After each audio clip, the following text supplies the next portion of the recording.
could you call the roll, please? Yes. Alvin Timer, Present. Christine Brochu, Absent with cause. Keith Kyle, Absent with cause. Ellen Cornell, Here. Christopher Allman, Here. Anthony Bernetti, Here. James Manning. Here. Mr. Chairman, you have five members present. Thank you. All right, so this evening, we've got two items on the agenda, both public hearings. First one will be O'Neill, and the second one will be Drury. They're both located in the Anawan Cliffs neighborhood. I will say, we are taking testimony this evening. We will not be issuing a decision this evening. Mr. Liberati is an attorney from Jamestown, has contacted me and he would like a chance to rebut, and he is unavailable this evening. But I felt it only fair to push the O'Neills off several times, so to give Mr. Deglia his evening in court.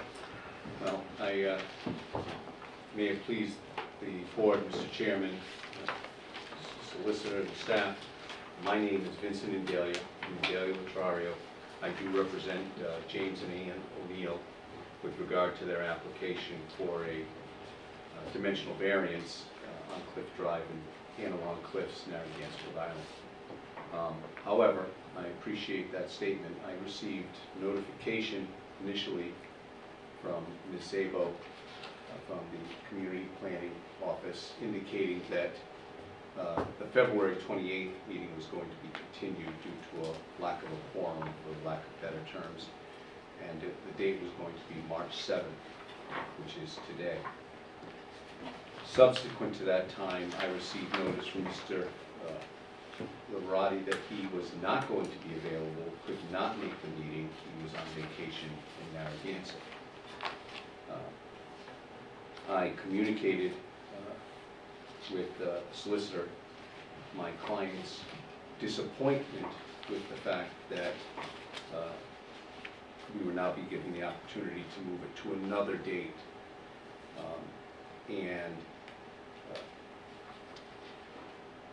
But the other date would mean that, well, he could either go forward on the 7th, which is today. However, as you just indicated, there would be a courtesy allowed to the one objector's attorney, who was not going to be present, to come back at another time to present his version of why the case should be denied or the application should be denied. And that would mean that I would have to go forward today, put forward all of my experts, bring my experts here, and go forward, and then everybody else would have the opportunity to come back later after having listened to everything.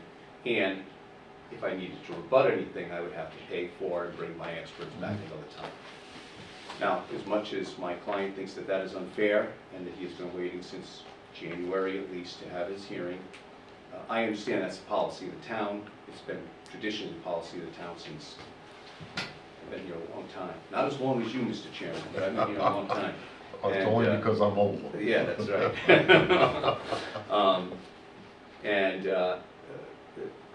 While we think that there's some prejudice there, we also recognize that it would have been more of a prejudice to have to pay for people to come down. So I don't want to have to open a public hearing tonight, start the clock running, and then have, I don't know, maybe there's a lot of objectors that come the next time. Maybe there's one, maybe there's none, I don't know. But I think it's more efficient for everybody to do it all on a single evening. And then for all I know, depending on what comes out, maybe it gets continued to another night and you've got your clock ticking. So if you open it now, first of all, I'll be very candid, you're only going to hear from me because the O'Neills aren't here. And while I can give testimony, I told my expert not to come down tonight because I anticipated that they were going to be continued.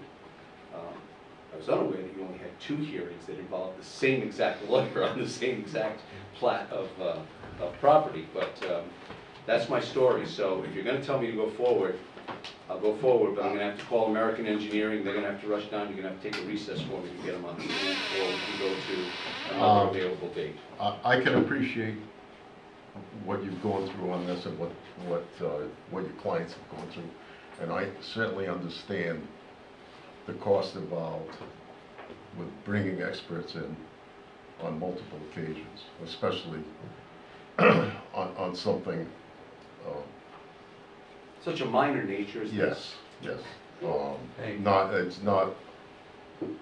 There's not a lot of magnitude here. Right. Let's put it this way. So, I mean, I am more than comfortable to move O'Neill to, the date certain, is it March 22nd or the 21st? What is our next meeting? I believe the 21st is a Thursday. March 21st. March March 21st. 21st. And while the initial docket looks ominous, many of those, I mean, not only would this go first anyway, but many of those are going to be either continued or dismissed.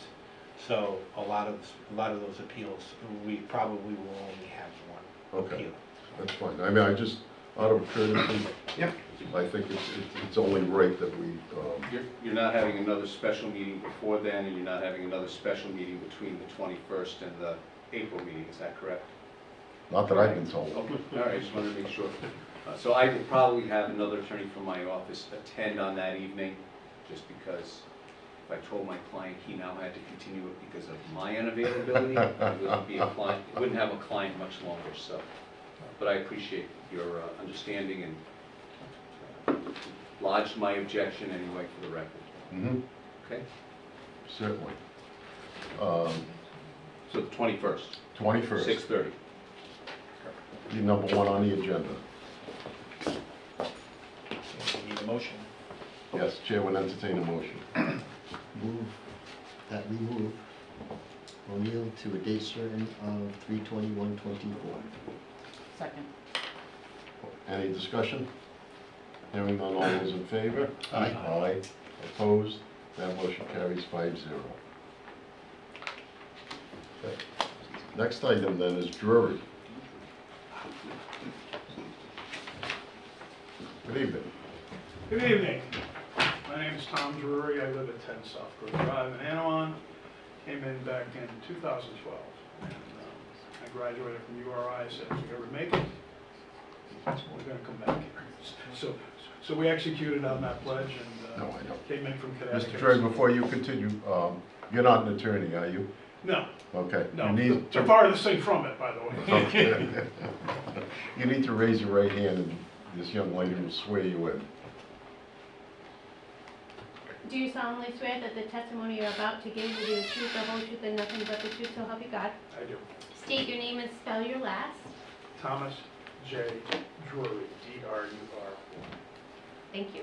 Mr. Drury, just so it's out in the open, Mr. Liberati contacted me regarding your application also. Okay. And he would like a chance on the 21st to rebut. So I don't know if you would like to present this evening. We're here and we'll listen. You know, I'm here, so let's do it. Okay, well, we won't be making a decision this evening. I understand. Okay, I just wanted to get that out there for you. All right, the floor is yours. Okay, first thing, I got some talking points. Essentially, the whole problem began when I bought a Ford F-150 Lightning EV,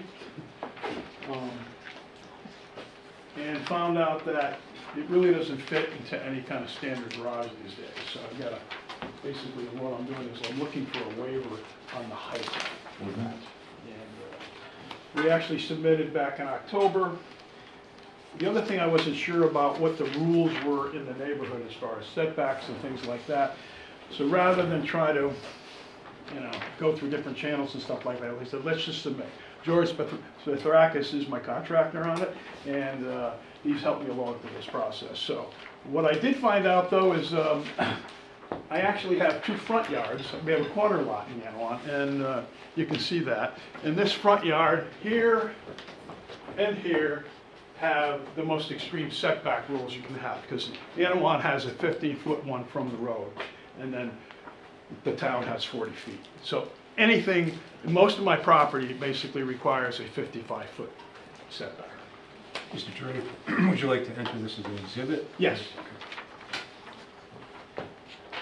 You've already basically exceeded my legal. Yeah. Oh, no, not at all. But Mr., if you could, although you're doing a great, can you just try to stay over there just so that, because people at home can see you and hear you? I don't want them to. That's why we're here. We don't want them either. That's fine. That's fine. Thank you very much. So what I'm going to do is I'd like to kind of walk through this. You kind of read through it with me or just listen to me on it. But the reason for the height restriction, that, as I said, is basically we're asking for a waiver from the 18-foot rule, which we find is not adequate to basically house an EV of the size of the one we have. So we're asking for a waiver to go to 20 feet 11 inches versus the 18 foot. Right. Why the need for a new garage? For safety, a garage housing EVs should be detached from the main house. And this gets back to the things that are flaming up and whatnot. And I actually have another giveaway for you that I should have done before, but we'll get to see that later. But essentially, there's a lot of things on EVs basically blowing up, and what's going to happen as far as requirements You for can garages. just give that, we can pass them along. And That'd be good. all right? But it kind of gives you, that thing gives you an idea as to what other states and other counties are doing basically to kind of compensate for this. So anyway. Chris, can you mark it, please? So the applicant's exhibit 2.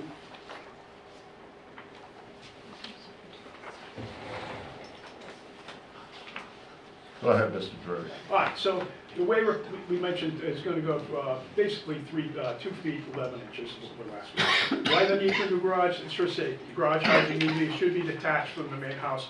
That is written. There are a lot of people saying that. The real issue there is fires. EV fires are different than any other fires. They're basically a chemical one. They burn much hotter and much faster. And if they're into an attached garage of a facility, odds are a fire can start and burn the house down before the inhabitants will basically be able to get out. So the recommendation is to detach it from the existing facility. So we decided to do that. We went forward in October with 2 things. One gave me the indication that our setbacks, we weren't complying with those. So I asked the surveyor basically to take that off the table. Find a place where we can put this darn thing where we're not basically violating that. However, we could not get around the 18-foot rule because the truck is essentially, it's 80 inches high. It requires an 8-foot door, an 8 by 9. And to do that, you have to have a much higher ceiling than you would with a standard garage. In fact, this one would require at least 10 feet, and then you start putting the rafters. You know, my belief is if we're going to build something, we'll try to utilize, or best utilize what you can get out of it, because these things are not inexpensive. So we'd like to use it as storage. The house we have right now is a contemporary, and the contemporaries do not have a lot of storage. So we wanted to use it for that as well. And that's, so the second floor was kind of essential basically to do that. And to basically do the second floor, you basically got to get up to another level. So, why an attached garage? I think I mentioned that. If you attach it in any way, shape, or form, you basically give it a trail to the existing facility, and that defeats its purpose. So that's why it's detached. And there's a lot written on incidents of you know, the combustion with these things and whatnot. I can get that. A lot of that is in that pamphlet that I just sent you. Some guy, a fire marshal in North Carolina, basically put together a plan to basically handle these things. And so what's happening is even manufacturers are suggesting that you do not charge an EV in a detached garage. And detached is okay, but they're also stating that, you know, you don't want to make these things too enclosed because you basically, the heat basically could build up and you could basically add to the combustion zone. The other thing with EVs though is that we're finding out now that they like to live in the same conditions we as humans do. So you do get more battery life out of things if you basically keep them at more of a moderate temperature. And I'll give you, for instance, I have a house in Vermont. I was very fearful of basically being able to make it up there from here, 182 miles to where the house is in Vermont, and having enough charge to basically do that. What I also found is that there's no infrastructure north of Worcester, Massachusetts, to charge an EV, right? Unless you're a Tesla. Tesla's all over the place. So, first time I got up there, I basically charged the thing in Worcester, Mass. We went up to Vermont. I had about 104 miles of range the night I got there, all right? That night, the temperature dropped from 28 degrees to 4 in the morning. I had 104 miles when I got there. I had 34 when I woke up in the morning. Okay, so cold affects these things too. So getting back to the temperature variant and whatnot, why you want to have that thing garage. Basically, life of the battery, essentially it acts a lot better if you basically do keep it warm, and you can basically make the thing work for us. In other words, the infrastructure, folks, and the understanding of these damn things was not there the day I bought it. Now, I've made some pretty good financial decisions in my life. I guess I wouldn't put in that category. So, but anyway, so yeah, if you add the cost of a garage, the cost of the EV, the cost of the other things that you've got to do to basically compensate for this, it's an expensive proposition. If people ask me, what would you do if you had to do it over again, I probably would have waited 2 or 3 years to the infrastructure quote. Just as simple as that. But given that, you know, I try to get down to where did the 18-foot rule come from? And I'm not, what I got is that it took a lot of time to basically get to that, but nobody gave me a real answer. What I'm trying to show you here today is that it's not adequate for what we need, especially if we want to put any kind of second-story storage on it. And with this type of thing, like I say, we've got enough expense into it. Let's try to utilize as much as we possibly can. So we know, so it's got to be detached. It's got to be bigger than a normal garage because the size of the truck won't fit in the other ones. And once again, then you got height restrictions, and if you start doing height restrictions with something that has to go up the other way, it kind of defeats the purpose. So that's essentially what we're doing, is we basically run into that. The other thing is, we're in Anawan, and Anawan's pretty particular with design, engineering, and you know, kind of just keeping things in a certain style and whatnot. This particular garage is going to be designed to match the architecture of the house. It's a contemporary. We have contemporary siding. We have windows that match the windows in the house. It fits, and we got it to fit. Like I said, we moved. The original position of it was a lot closer to the house. It also had a driveway coming out, connecting to a current driveway, and it was easy access to it. But the fact that we were reaching the 55-foot setback, I said, I don't want to mess with that. So we pulled that out, ass as a bear, put this thing, once again, in a place where it doesn't infringe upon. So this thing's going to be moving farther back. There's no site issues at all because it's blocked by other things. The house is one of them. We have a garage from a neighbor up a little bit higher than us that basically blocks a view of that.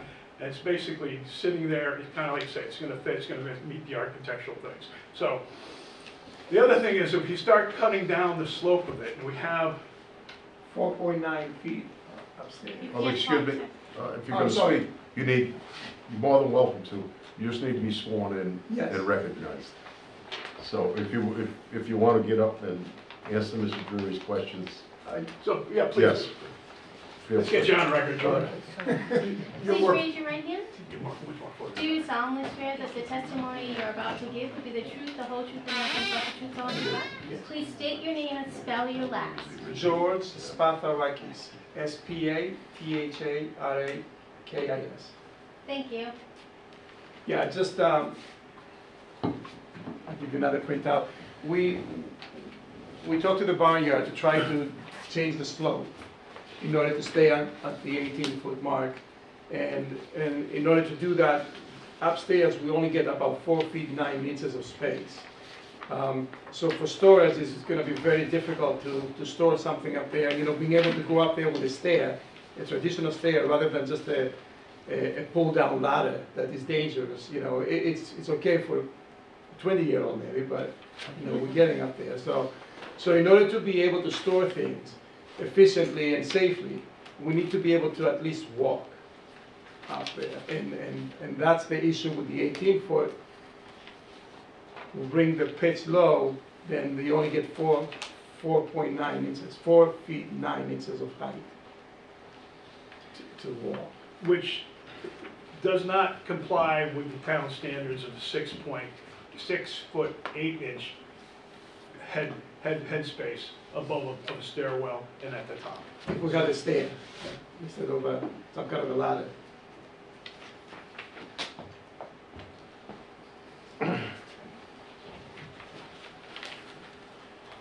So that's essentially it. So we're kind of in between a rock and a hard place, basically. This vehicle needs to be housed. It needs to be housed away from the main facility, and it needs to be at a certain size that basically can house the existing vehicle. And right now, like I say, the 18-foot rule just doesn't do that. And so I doubt when the 18-foot rule was made that anybody put any compensation in there or any consideration into what would happen if you had an F-150 truck that was oversized.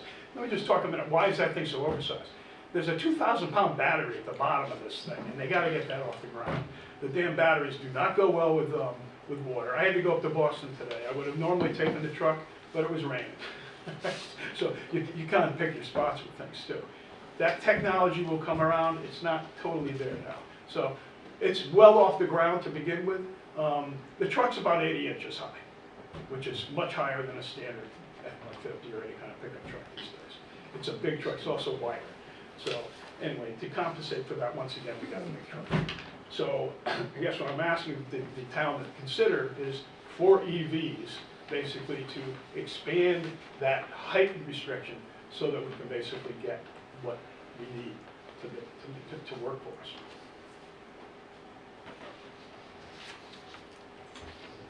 Questions? Well, I think I might be, just because I'm confused. That's all right. So the 18 feet that we're talking about, that's to the pitch? That's Is the that- overall height. That's the overall height of the garage, okay. What is the requirement for the height of the ceiling in a garage? Is there a ceiling requirement, like could you bring that down? Could you bring what is the, Yeah, there's no minimum code requirement in the ceiling of the garage. A lot Okay. of it would depend upon the size of the garage door, if there's any overhead tracks that need to be installed for the garage door itself. because if you brought inside down, you might be able to bring outside down as well. Yeah, I don't know Well, what the ceiling height. That's, I You mean, can't. Does that, am I Ceiling is making, just- am I wrong about Hold that? on, hold on. You're not wrong, but I think what the issue is, they're looking for the increased headroom inside for the safety purposes because of the EV. That's why Okay, so that's why they want the high height of the garage. Well- Let's, for lack of a better term, actually, the first floor of the garage. actually, if the contractor, he could I can explain it, but it's his project, so I'm gonna. Okay, Yes, the ceiling of the garage is as low as it can be to fit the truck, and allow the door to make the turn when you're operating the door. So the ceiling height of the garage right now is as low as it can be, in order to be able to work. because the car is so big? The car is tall, so we need an 8-foot door, and if you have an 8-foot door, then in order, when you make that turn up top, you need to have a 9-foot ceiling. And then when you put the framing over that, you go to 10 feet high. And being a 24-foot building wide, when you go with the roof pitch, it kind of adds to that too. And that's why we run into this issue. You know, so the ceiling right now, the way it is right now, that's as low as it could be at the 8'10" plus the framing, about 9'10". If you, I'm still trying to understand, if you widen the building, would the pitch be able to be, would the peak be able to be lower? Like if you added a couple feet on either side, because it sounds like you don't have any dimensional issues that way, right? We're actually just making it, the dimensionally wise, we're just making it in the spot that we put the garage now, which is way far from the house, but it's where it needs to be to fit. Which I think, Jill, is different from the plans we have in our packet, it looks like. It looks like the garage was right in front of the pool before. Yeah, it used to be here, but we were infringing on the line, so we brought the garage here, which is still pretty close to the defense because of the 55-foot rule that we have. The existing garage is. Originally, we wanted the garage to be right here, so we're close to the driveway of the house, so it's easier to get in, but we were infringing on this line by 1.5 foot or 2. So we brought it up here, so at least we satisfy one of the rules. We try to do our best to satisfy the rules as much as possible.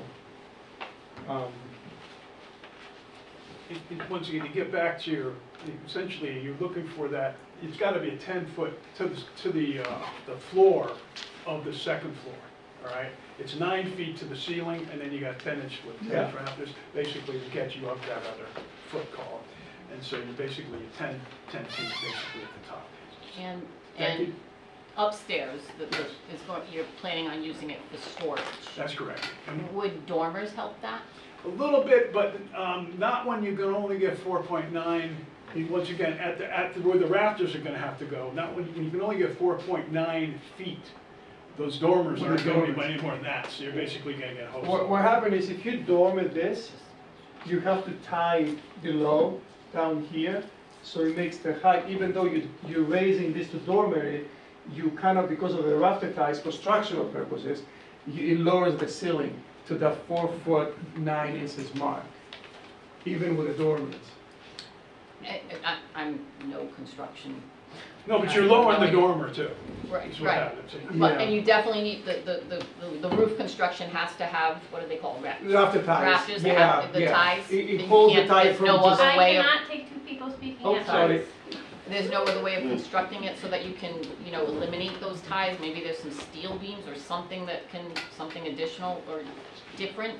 No, that you could use? I'm sorry. Go ahead. Those rafter ties, they're gonna be about 20 of them, and they have to be held together there, because otherwise the rafters themselves are gonna open up. Nothing to hold them together but those ties. So you can't really do anything with that. Yes, I was always told you can do anything for, if you Well- don't pay enough for it, but. Within reason, yes, but we can make a flat roof, but it will look terrible. We also have to make it look like it fits there, that it belongs to the property, so. Yeah, this is not us, by the way. We're working with the barnyard out of Ellington, and that's all they do are garages and barns and things Right. like that. So they're the ones that came back and told me that, Tom, we could lower the pitch and put dormers in, but it won't work. Because you still won't have enough headspace to move around there and whatnot. So basically, they kind of backed off on it. And that's, I think they have that diagram, George? I think I brought him over there. Yeah, I think if you look at that, that kind of indicates what the problem is. And so,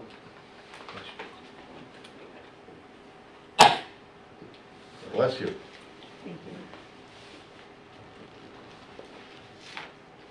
Any other questions? Yeah. Go ahead, Al. So you're talking about building this garage for your truck, correct?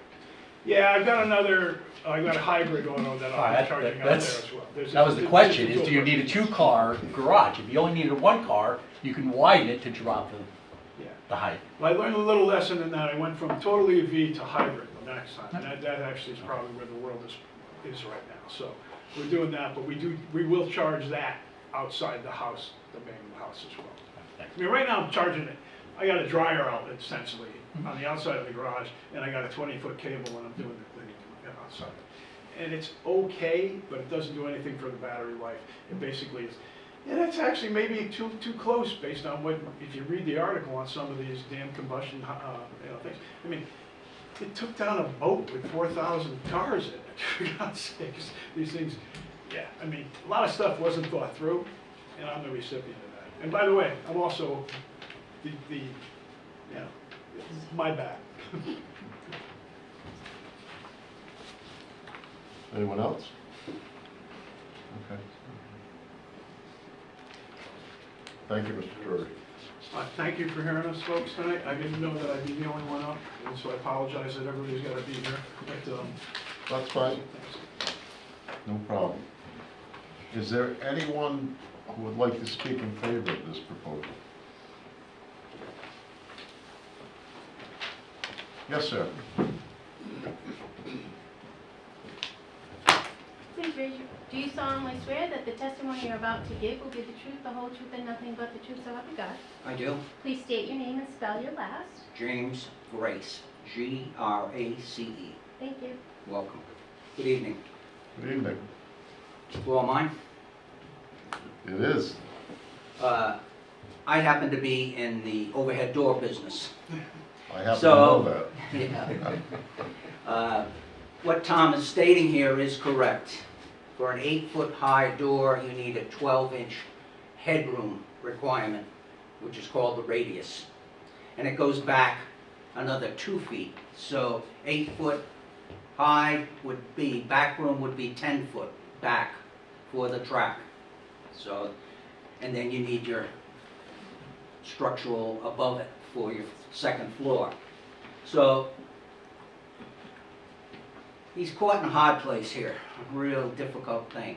And I want to commend Tom for what he did on trying to appease the requirements as far as setbacks. I've never heard of 2 front doors, but that's what I guess we have here. 2 front yards. 2 front yards, and so that's a little unusual for me, but whatever. The problem here is with Anawan Cliffs. They don't approve any zoning, so it has to be classified as a hardship in order for it to go through, in my eyes. So the electrical requirements, I don't know if you need fire code sheetrock inside there or not. That's another question, but whatever. But Tom has been a great neighbor, and he's trying to work this out. And Anawan has never approved any changes as far as the variances. It's a private community, and we pay taxes, we maintain the roads. We just resurfaced all the roads in there, and we maintain the grounds.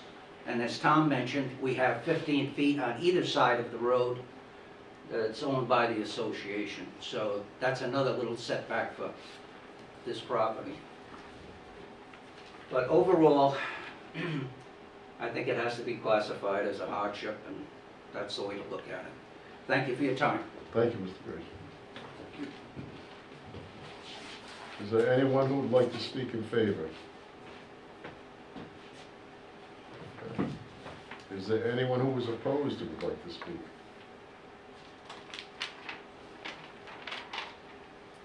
All right, so number one. Obviously, we're going to continue this item to the 21st. If you have anything else to offer this evening, Mr. Drury, I'll give you the opportunity. Yeah, we got the notification of the non-acceptance of it. I understand that, kind of respect that with the Anawan. One of the things was that we did not present this to the Anawan board prior to submitting it. The reason we didn't is because I wanted to figure out what the rules were before that. And we satisfied that earlier this week with a meeting with the board. We did a Zoom call, and they basically understood it. And they have the position on it, but I didn't hear any objections to what I wanted to do. Just leave it at that. But they have been informed, so I kind of took that, I guess you call it violation, off the table. Okay, well, I mean, you will have the opportunity. We'll leave this public hearing open. You will have the opportunity to present more testimony if you'd like on the 21st. And I'll certainly give you, because you're the applicant, you get the last word, so to speak. So,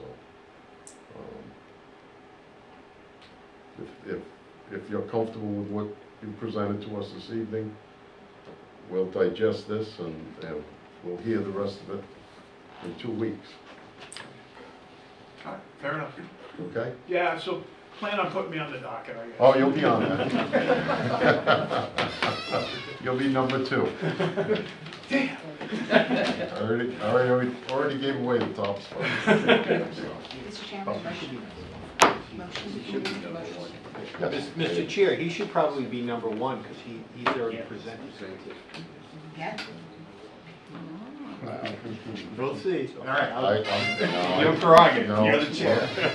Might give my word, it stands for something. All right, Chair would entertain a motion that we move Drury to a date certain of March 21st. So moved. Second? Any discussion? Hearing none, all those in favor? Aye. Aye. Opposed? That motion carries 5-0. Okay. Jill, do you have anything for us this evening? I do, Wow. I do.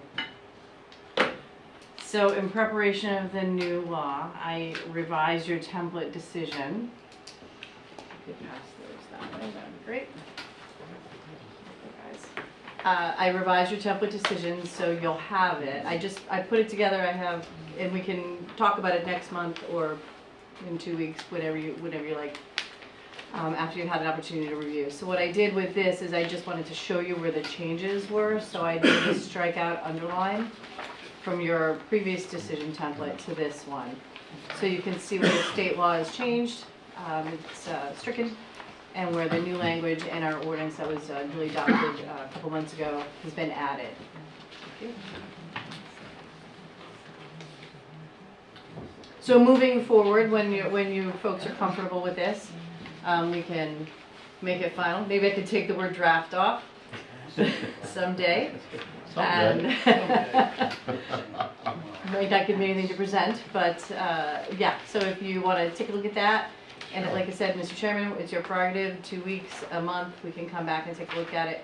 I think right now you're kind of getting through the remnants of 2023, but you will start to see applications that come in with these new regulations. How many with these new applications standards. do we have that are going to fall under the old rules? Left? Just round them, I mean. 4, Oh, okay. 5. Okay. Everything that's in the pipeline right now, that's either on deck or slated to go to planning. Okay. Yeah, I guess we'll just, I mean, if we have time, 22nd? The 21st? 21st, I'm sorry. Yes, yep, Hopefully we don't go to the anything, yep. I figure Mr. Kyle might want to take a look at it too. I know with the last one, Mr. Kyle and Mr. Allman had questions on it, so, and for our new folks, whenever you're ready. Okay, so if everyone can take a look at it between now and then, we can have the time to address it, we will. Great. All right, we'll try not to leave you hanging. Just trying to button things up, Mr. Chairman. You do a wonderful job. So, if there's nothing else, the chair would entertain a motion to adjourn. Second. Motion has been made and properly seconded. Is there any discussion? Hearing none, all those in favor? Aye. Opposed? That motion carries 5-0. Thank you, everyone.